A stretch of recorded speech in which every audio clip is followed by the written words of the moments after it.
Yo, what up? How's it going? And welcome back for another video. Today's video, we're going to be doing a Set 4.5 leak reaction. At the time of me making this video, a lot of this stuff is confirmed, but we're looking at the leaked document. And this is less going to be me talking about a leak per se. This is more just like my thoughts on everything that's here. Just my kind of first thoughts. I've seen this, I've been looking at this document for a while. I've seen it, but just wanted to give some of my thoughts on the stuff. So with that out of the way, let's just get right into it. All right, so we're just gonna go in order that it is here, and we're gonna talk more about other stuff, and we're gonna talk about other stuff. So just my thoughts.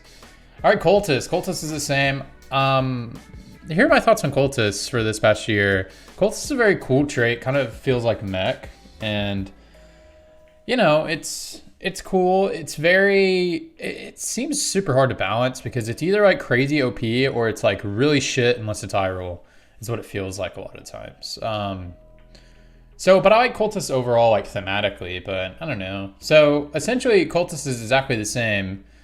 They just replaced, well, they added Vlad obviously, but they replaced Jin with Sivir, which is now going to be a 3 cost. 1, 2, 3, 4, 5, 6, 7, 8. I'm missing another one they've taken out.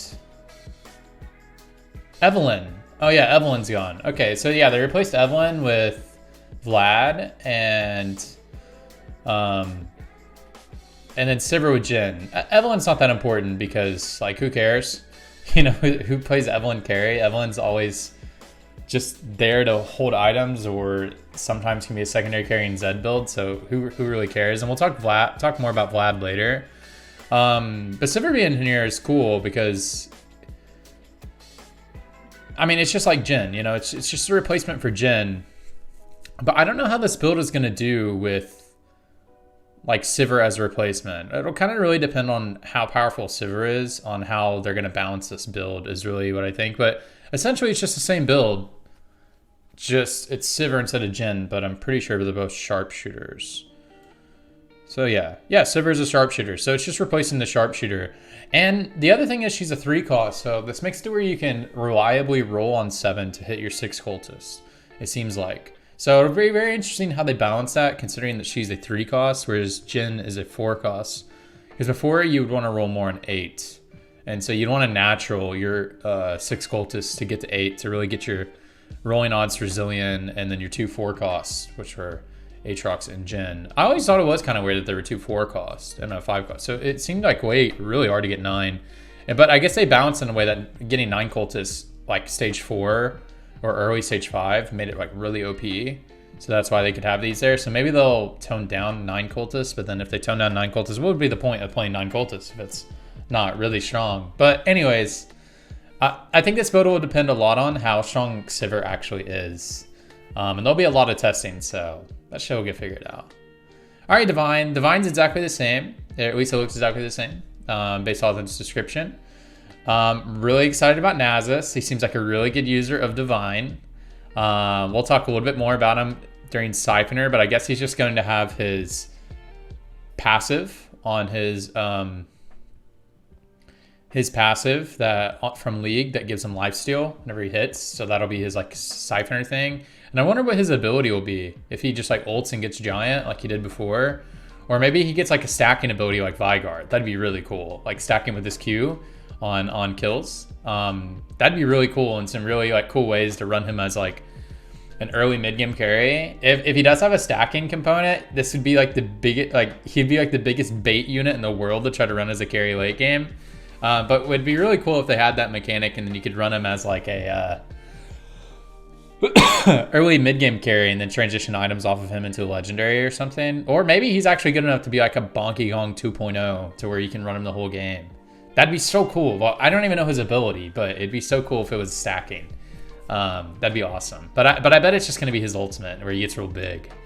But the rest of it is exactly the same. And then we have Kale, who's just a replacement for Weedwick. And I assume they're going to just give her like her like ascended steroid auto attack based champion. So it's going to be like RFC Warwick, except for she's just going to be like God again, like she was on 3.5, I guess is the last time she was played. So I think everybody's looking forward to Kale being back. I think like it's probably like contentious. Like half of people are having flashbacks of Kale just like inserting in the comps and just dominating, but much more of a reliable divine carry. Because Warwick seems way too hard to balance. I love Warwick, but I'm kind of glad they're removing him from the game because he seems like a balancing nightmare. Whereas Kale seems more like a standard 4-cost carry. I do like the game taking chances on champs like Warwick to try to make them work. I think actually his state currently is pretty good. But so I am a little sad to see Warwick go, but I think people are pretty excited about Kale, and Kale will be really easy to balance because she's like a standard hyper carry. So hopefully that'll bring a little bit more stability to how they balance the game now. Okay, this is going to be the most interesting one, and I'm not going to spend a whole lot of time theory crafting because honestly, I just need to play the game to theory craft because these are a lot of new champs, and I don't even know what most of them do. But let's just read it. At the start of combat, the highest health Dragon Soul ally, so highest HP, so like total HP, I would imagine, receives the Dragon's Blessing. While blessed, the unit gains bonus stats in every 5th attack. That's probably including spell damage because, you know, Swain's the 5-cost. So fires a blast of Dragon's Flame, dealing 8% of the target's maximum health, not your own maximum health, in magic damage. On death, this blessing passes to the closest Dragon Soul ally. Okay, and then here are the stats at 3, 40% spell power and attack speed, and then the Dragon's Flame 40%. 40% at 3? Wow. Wow, that's so good. Wait, what the fuck? Like 40% of their maximum health gets tacked on at 3. So what if you got Chosen Swain and you just added a random unit? Oh, wow. Okay, that sounds pretty good. Like Chosen Swain via late game. And then this last one is so crazy. If you're doing 9, you just one-shot everything. But it seems like 9 is overkill because at 6, you basically one-shot 80% max health and then plus whatever your ability damage is. 9 seems so overkill. What the hell? Wow. Oh, because it deals it in magic damage, not true damage. Right. Okay, so I guess post-mitigation this would one-shot. So I guess, but you get 200% spell power. Wow. Or 200 spell power, which is, yeah. Wow. That's crazy. Wow, that's gonna be fun. This sounds like really hard to balance. Wow, it sounds like a lot of, this is Brand, by the way, if you don't know who that is. This is Brand, this is Aurelian Soul, that's Olaf. I feel like that's the only ones that maybe would be hard to discern who that is. Wow, it looks really easy to get 3. It seems like this is gonna be a really strong Chosen. Like you get like Chosen Tristana, and she's a sharpshooter, I believe. Yeah, sharpshooter. And then you pair with like Teemo, and then you get like Brand. No. You just get Chosen Tristana Dragon Soul, and then you add a Brom in there as one of your frontliners with like a Teemo. Wow, that sounds so strong early. That sounds so cool. And then you just get attack speed steroid items on her, and then transition these items to Olaf. Maybe Olaf is the carry. Maybe you put like RFC Olaf. Maybe he gets his attack speed steroid. Like he's like Warwick. Oh, I bet he's just like Warwick. Wow. Okay, they're just replacing Warwick with Olaf. So we're gonna have this crazy thing. So you just build like Rageblade. You put like Rageblade RFC and play him as a carry. And then once you get late game, you have Swain as a secondary carry. Wow, that sounds so cool. I wonder what Aurelian Soul's ability is going to be. I wonder if it's going to be his stars or if it's going to be like how he was in 3.5 where he's shooting those rockets out. That was cool. I bet he's not gonna be mech, so he won't look like a mech.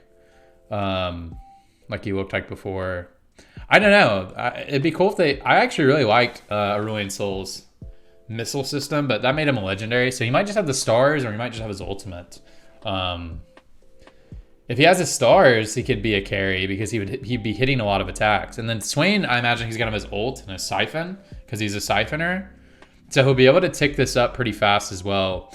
Also, based off the wording, it's your nearest ally and you die. So it seems like you incentivize putting your carries next to each other. At least that's what it implies, but there'll probably be some positioning things where like, you know, that's what it implies is it will go to the next person, or well, it explicitly says it goes to the the closest ally, but it implies that you would need to put your carries next to each other, but that probably doesn't mean that because If you have a stacked unit and it dies and it's your Dragon Blessing, you probably just, if it dies early in the fight, probably just lose the fight. So that's probably going to be a bait to make people miss position. But I could see a world where you run like Rune and Zoloft or something, and you just place them next to Swain, and then whichever one dies, they'll get the other thing. So you could do like Rageblade, RFC, and then like fucking like Warmogs to make sure he gets the blessing.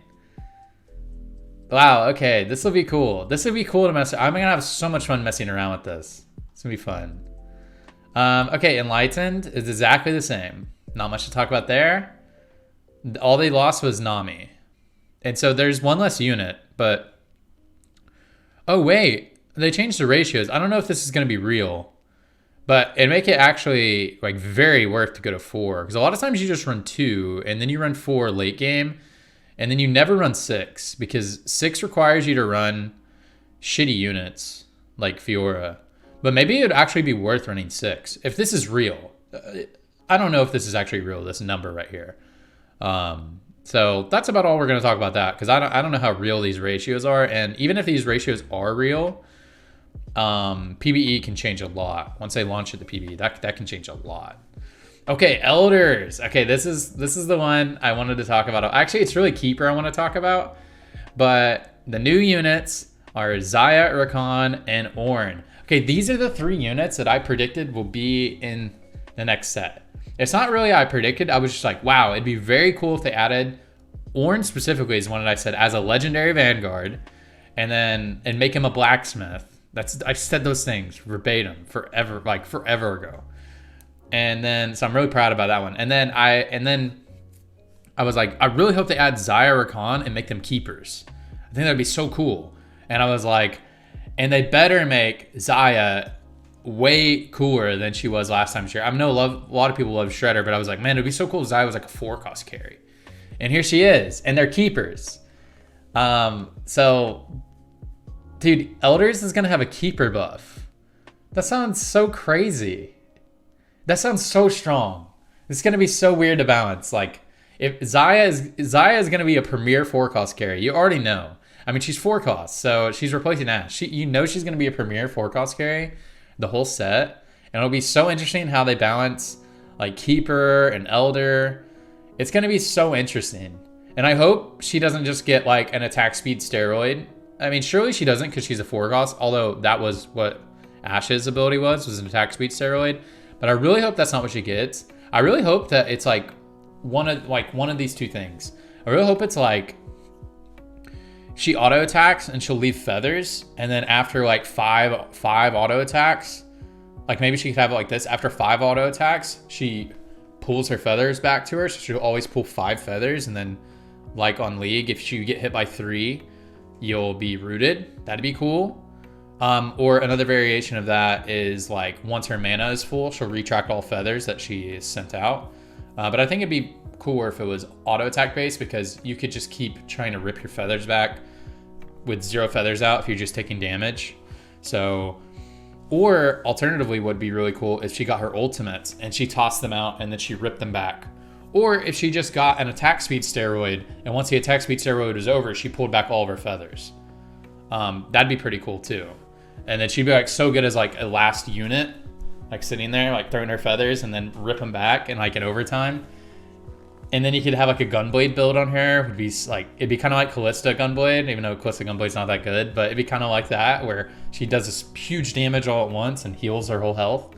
That'd be pretty cool. And then Rakan, I hope he has his grand entrance again. Surely he can't get Charm, like Charm grand entrance, because if he had Charm, he'd be like a legendary.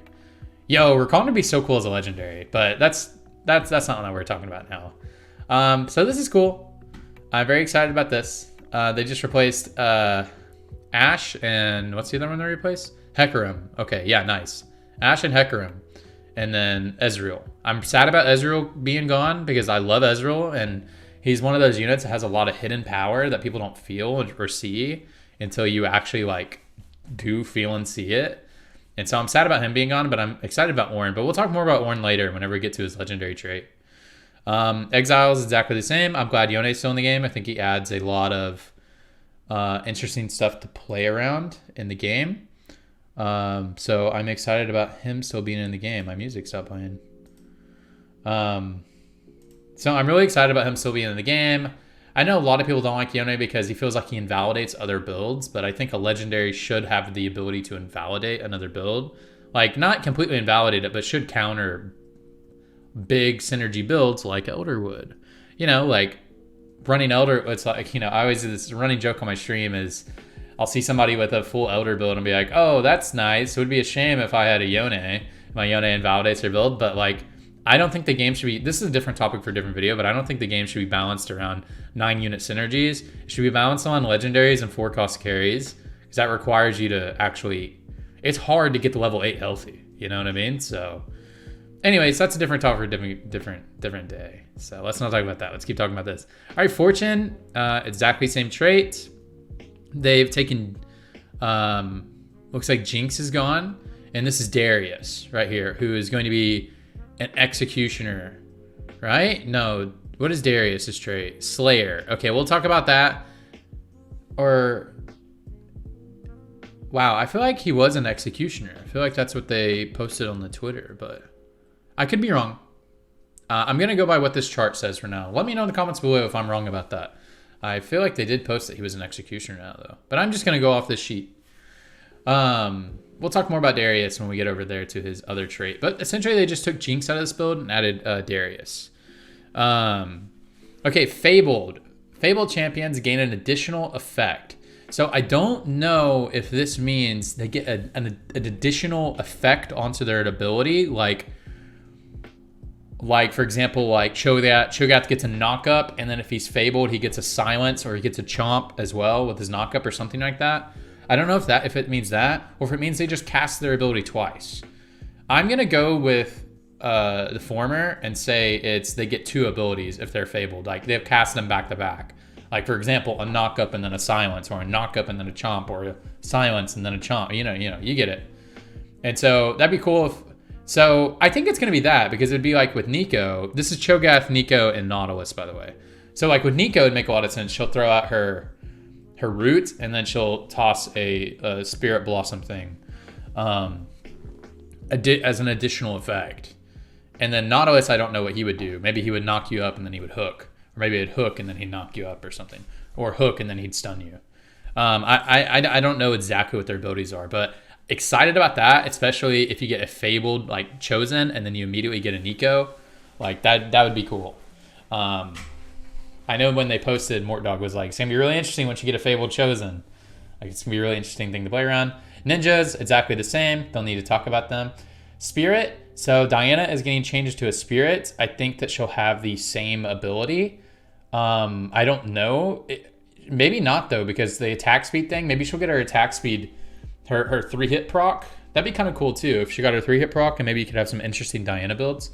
So, but she is a 1-cost, so it's going to be something simple like her shield or her 3-hit passive, which if you don't know her 3-hit passive, it's the passive in League, it's the Crescent Moon. Her 3rd auto attack deals AoE damage and does bonus damage. So I bet she'll get something like that, since she's a 1-cost still. And then the rest of the units are exactly the same. Don't need to talk about them much. We'll talk more about Kindred later when we get the Executioner. Warlords. So Warlords has the same effect. The new champion added is Tryndamere. So Tryndamere is a replacement for... Why can't I think of a Warlord carry? Xin Zhao. He's a replacement for Xin Zhao. Xin Zhao didn't work. Goodbye, Xin Zhao. It sucks. He's probably the biggest failure of set 4. He could have been great, and he wasn't. He could have been like 3.5 Xin, which was great, but he just wasn't. It never was able to happen. And so Tryndamere is his replacement. So it gives an actual, you actually can build. I like that they have him as a 4-cost, and he might be really strong. And we'll talk more about him when we talk about his trait.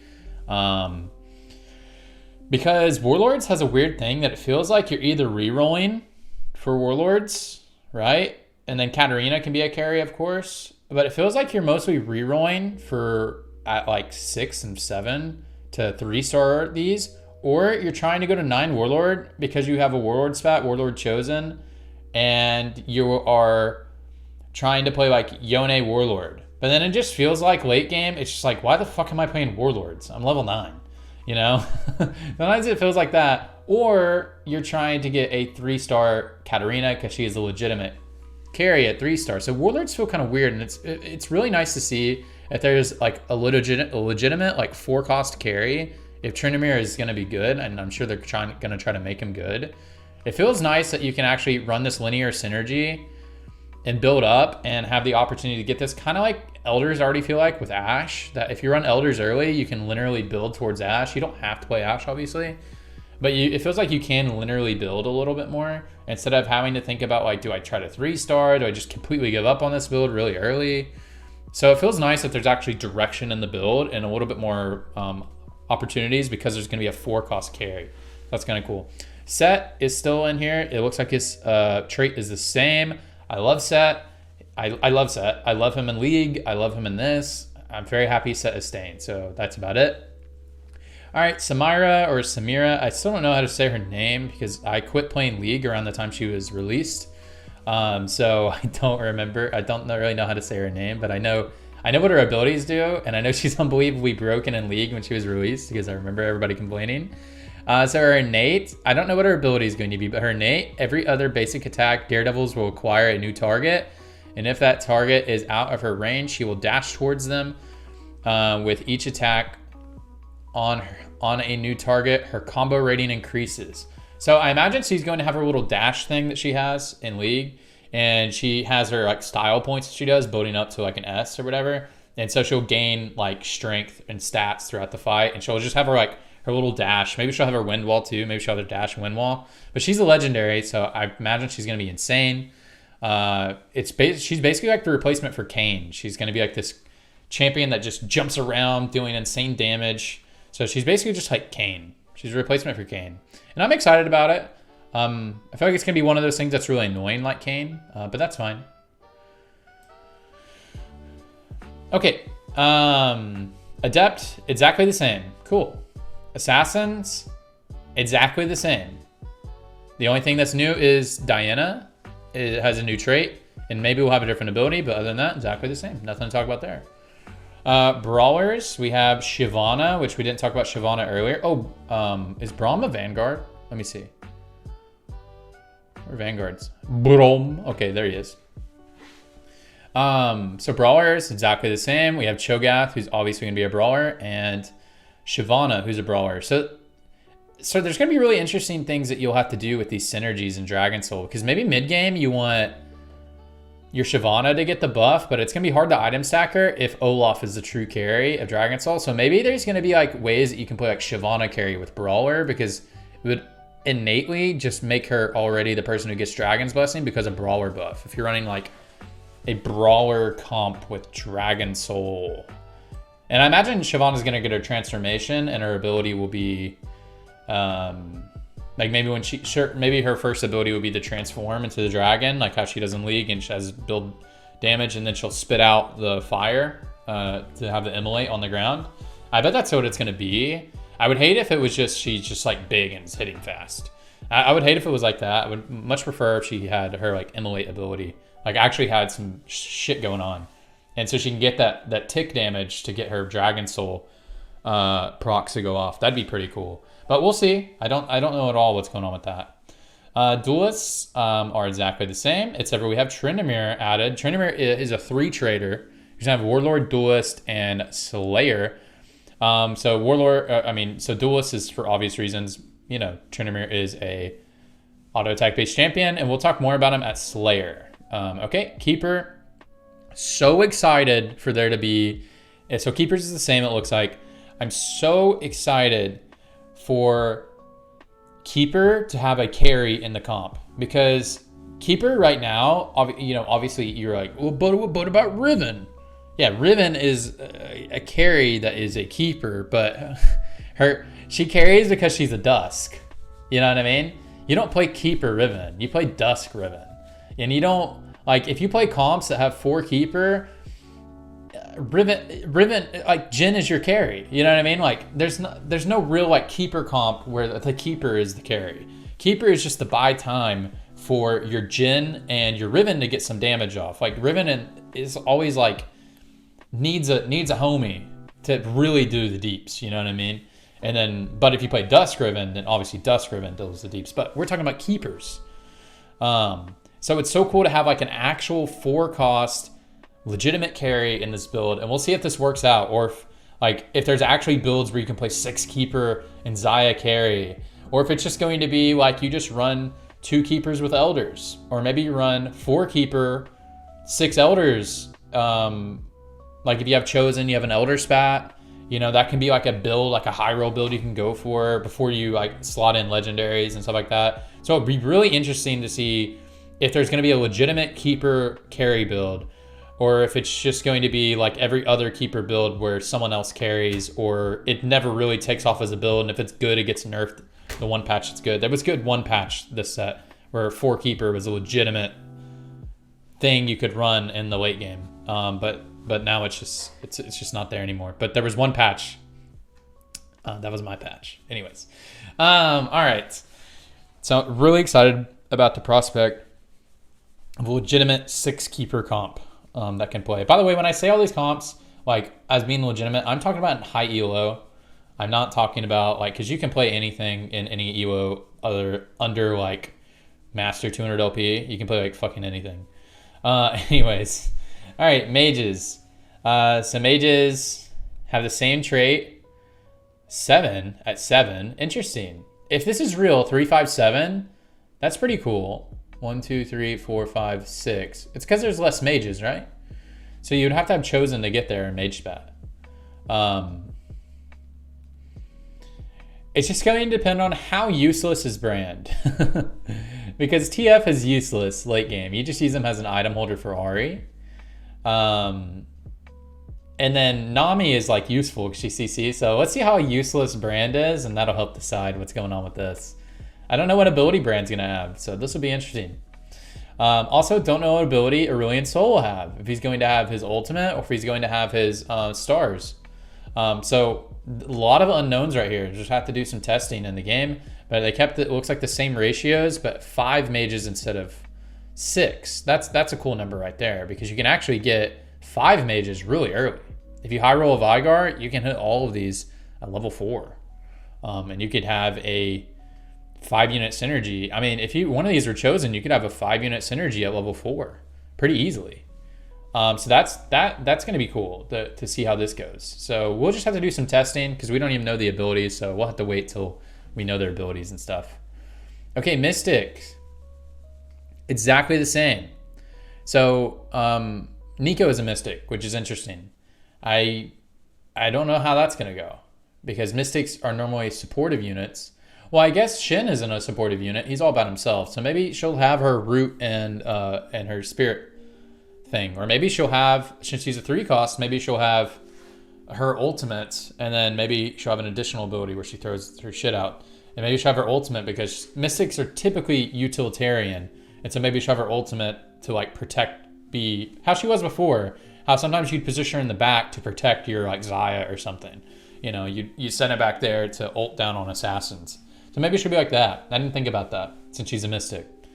All right, sharpshooters. I'm really interested on what Tristana's ability is going to be. Because since she's a 1-cost, it can't be her ultimate. And it has to be a ricochet. So it'd be really interesting if it's her bomb. And she tosses her bomb and the bomb will ricochet to another person. So there'll be 2 bombs. And as you auto, the ricochets will stack up the bomb. And so that sounds pretty crazy. And so the damage numbers will have to be super low because if that's really what it is, that'd be so OP. So the damage numbers would have to be low to warrant her being a 1-cost. So that's really interesting. So I like that she's just a replacement for Vayne. I hope she doesn't have like an auto attack based synergy, like where she like has like a rage blade thing going on, because she does have that attack speed steroid on one of her abilities in League. And then no way she would have her jump, because then what would be the point of ricocheting? She'd just be doing auto attack damage. So interested to see what they do with her ability. The only one I can really think of that would be real is the bomb thing that we're talking about. And that would be kind of cool because you'd see all these bombs and deal AoE damage. And early game sounds really strong, but late game seems like a bait to play like Tristana carry or something like that. Yeah. Oh, and it has a 6-unit synergy. Oh, well, it had 6-unit synergy before. Oh, that's interesting. Samira is a sharpshooter, but she's also Slayer because she's like a Devil May Cry. She's like a Devil May Cry character. So, Yeah, we got to figure out what's going on with her. We already talked about Samira though. Okay, Slayers. So Slayers is a new trait. So Slayers gain lifesteal that increase at a lower health and deal bonus damage that increases based off the target's missing health. Oh yeah, Darius is for sure going to be a Slayer, not an Executioner. But he seems like he should be an Executioner because he cuts people's heads off, or cuts them in half like an Executioner. Well, Executioners don't do that, but whatever. You get it. You get it. Shut up. Okay, 40 to 80% lifesteal. Wait, gain lifesteal increases at lower health. Oh, at their own lower health. At their own lower health. Okay, I get it. And then bonus damage. Oh, that much bonus damage. Okay, I could be reading this wrong, but I think it is that. And then 80 to 160% lifesteal and bonus damage. So it seems like Zed's build is going to be the same. It's just now he's going to get lifesteal and all that shit. So that sounds cool. So he's not a shade anymore though, so he won't go invisible. Okay, interesting. And then this is Darius, and it's already confirmed that he's going to be dunking because it said on the Twitter, it said he'll be dunking back in 4.5 or something like that. So this makes a lot of sense. So he'll do bonus damage when they're low. Makes a lot of sense. That's how it works in League. But he'll heal with that. So you don't have to build Gunblade. So you'll just build like Spell Crit. Like Spell Crit IE. Maybe RFC. Oh, that'd be so cool. It'd be sitting back there just boom, boom. That'd be cool. Okay, I'm excited for that. And he already gets attack speed, so he has to be Gunblade. And then this obviously makes a whole lot of sense on Olaf. I bet Olaf will get his attack speed steroid and maybe his ultimate. So maybe he'll get his ultimate and he'll attack quicker. And he'll gain all this bonus stats when he's a Slayer. So that's pretty cool. And then Tryndamere, this makes a lot of sense with Tryndamere. I think Tryndamere is going to be spinning because they post on Twitter he's going to spin to win. So he'll get his dash and spin through people, and then we'll just auto attack crazy fast, dash, auto attack crazy fast. Kind of like how he works in League is how most people play him. You're just, you play him based on your dash cooldown. So that'd be pretty cool. And then Samira, we've already talked about her. She's probably just gonna be nuts. Okay, Siphoner, all allies heal for a portion of. You know what? Let's go ahead and move my camera. Let's do that.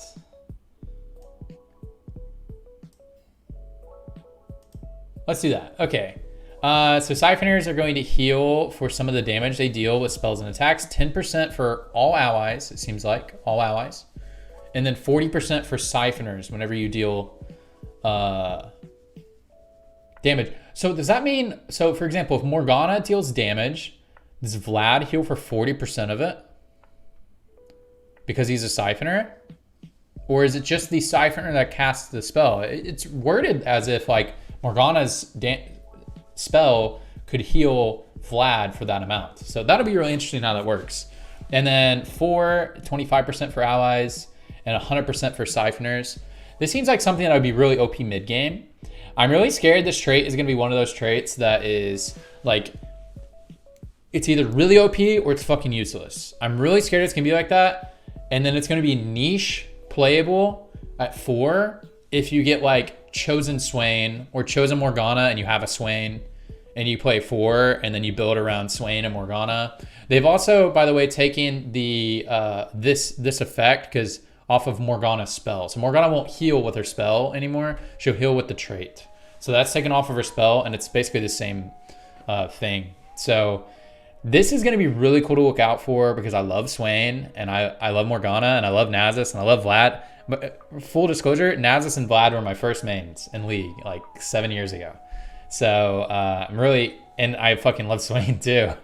Morgana, not so much. She was my band when I played League. I hated Morgana, but I'm really excited for the synergy. It's going to be very cool. I hope it's not one of those things that's really either super OP or it's fucking useless and it's only playable in niche circumstances, but I feel like that's what it's going to be. So, all right, Executioners. Executioners basic attacks and spell critically strike, always critically strike at 2 at 33%. They're below 33% health, 66% at 3, and then 99% at 4. So this is going to be crazy when you get this chosen. And it's a late game synergy because all the units you get late game. Like 3 costs, 4 costs, 4 costs. I mean, you can get Kindred early game, but like to actually have a full build, man, And if you get a chosen Kindred, she'll have that. Oh my God, Kindred is going to be so insane.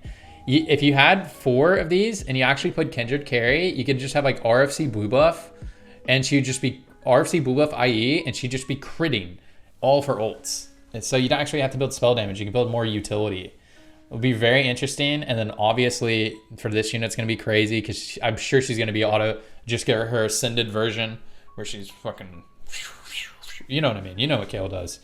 And then Xayah, you know, we already speculated on her abilities. And since it has an ability execute, I know that she'll have an ability. She'll have her pullback or she'll have her ult forward. She'll have to have one of those two. And so I'm super excited for that. I hope it's not just her ability as she throws the 1 row of feathers. No way it's that. Unless it throws her 1 row of feathers, you know what I'm talking about, her Q, and then she'll instantly pull them back and root. I'd be fine with that. But I really hope it's she lays down feathers and roots, or she ults and then roots. And then that shit can crit. That'd be so cool. So I'm so excited on what like legitimate Kindred carry builds are going to be like, because Hunter just feels a little... Hunter is like... The only time Hunter matters on Kindred is if you're item stacking Warwick or Ashe items for her to hold, and then the AD ratio is valuable on the extra auto attack she gets. She doesn't really work as a Hunter. So I'm excited about Executioner. Okay, Vanguard's exactly the same. They added an 8 unit synergy just for fun. There's no way you'll ever run 8. Except maybe niche in areas where it's 1 versus 1. I'm so excited. So all these are the same, and then we have Nautilus and Brom. Nautilus and Brom. And then Thresh and Hecarim are gone. I really like Thresh. I'm a little sad he's gone, but hopefully Nautilus and Brom will be good replacements. And I bet they'll have knockup, and then I bet Brom will have a shield, or maybe he'll have his jump to his ally, or maybe he'll just have his passive where he freezes them after a couple autos. So Brom will have pretty simple abilities. I'm excited about Brom, but we're not going to talk about him too much. And then these two are the same, the 4-cost Vanguards. I love Aatrox and Sedge. They work so well together, so I'm excited they're still in the game. So much CC coming out of Vanguards. Very nice. Okay, Ornn. Ornn is a 5-cost. Okay. I hope that since he's a 5-cost, I bet he has his Call of the Forge God, his ultimate. So I really hope he has his ultimate, and I'm almost certain that's what he has, because he's a legendary. And let's talk about his trait. Oh, well, before we do that, Azir's in the game still. I love Azir. I think he adds a lot of skill expression to the game, adds a lot of flexibility to your late game builds. I love Azir. Adds a lot of positioning stuff, so a lot of skill expression. So I'm so happy Azir is still in the game. Anyways, Blacksmith. After participating in combat, this is the unit I asked for. This is the other unit I asked for. Blacksmiths will begin forging an artifact item. The higher their star level, the faster they work. Once the artifact is complete, it will be able to bestow upon an ally. So it'll be like upgrading an Ornn item, getting an ornament in League. But I bet you can just bestow stats onto somebody, since it's going to be like hard to like, did I build an Ornn item? Did I not build an Ornn item? Or maybe they'll have preset Ornn items, or maybe Ornn can upgrade every single item. So I don't know how that's going to go, but the cool thing is it's going to be kind of like Kayn, where Kayn is in combat for a couple rounds. So sometimes you'll slot him in even if it makes your build weaker, because whenever he upgrades, you're going to want to run him. So it'll be like maybe one of those things where maybe you slot in an Ornn even though it makes you a little bit weaker, because you know you're going to sack 3 rounds anyways, and you can build this item. Or you can play Ornn because you're playing Vanguard Mystics or something like that. But I imagine there'll be scenarios where you'll toss him in when you're at like 80 health, because you know you're going to lose the next 3 rounds and you're about to invest really heavily in 3 rounds, and you build up an item. So I'm really excited about stuff you can do with Ornn. And so, yeah, I'm fucking excited. Okay, so to recap, because that was the whole thing. Things I'm most excited about are Dragon Soul. It's going to be so fun messing around with that. I bet Olaf is going to be like if you get RFC Olaf, I bet that's going to be a crazy build. I'm really excited about that. I'm excited about Nasus as well. Maybe like if he has a stacking ability, that'd be so cool. Don't really care much about Cultist. It's a little boring to me, honestly. Excited about Zion Rakan, about the prospect of running Keeper comps with Elders. Seems really cool. Seems like, a match made in heaven. Keepers buys you time. Elders stacks over time. So really excited about that. Not really super excited about Darius, if I'm being completely honest. I never liked playing Darius in other sets. Excited they're keeping sets. I love sets. Fabled, really interested to try that. Might just be one of those things that is kind of lame, but Might be really cool. They made it, Mortdog made it sound like it's going to be cool when you get a 3-unit synergy.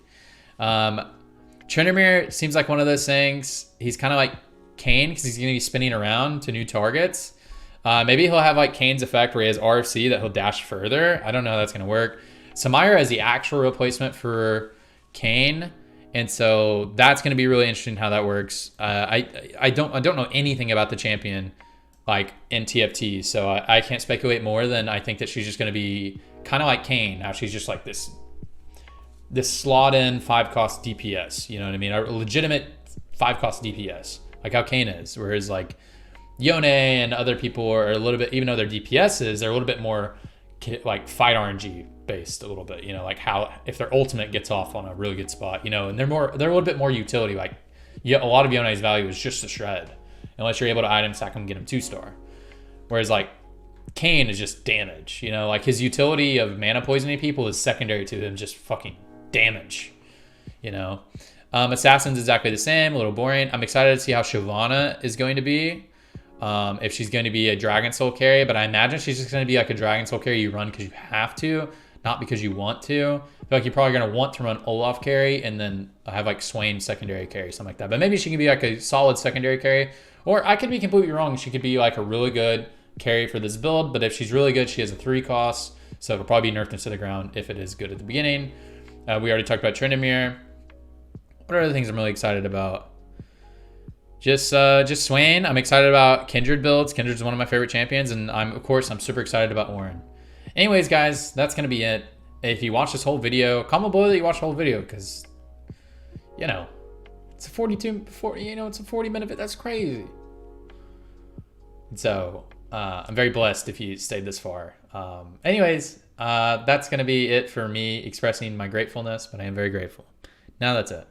Anyways, that's going to be it, guys. Thank you so much for watching. You can see I have on the screen twitch.tv/TrajanTFT. I stream nearly every day, especially beginning of season. I'm like 10-hour grind lord type stuff, but I stream nearly every day. I play TFT. I'm peak GM, GM on set 4. And then also I play other games sometimes whenever I get a little bored of TFT. But for the most part, we play TFT every day.